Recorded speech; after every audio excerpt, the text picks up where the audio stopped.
Okay, hi, it's Dr. Paul Davis at Milford Vascular Institute here in Milford, Connecticut.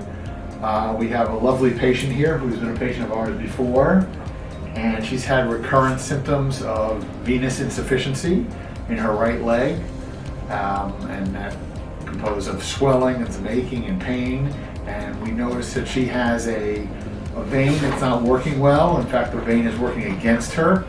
When she stands up or bears down, blood is actually going towards her foot instead of towards her heart in the vein, and the veins should be draining blood back to the heart. So this particular vein is a problem and giving her symptoms. So our goal here today is to ablate or get rid of that vein. There's a number of ways to do that.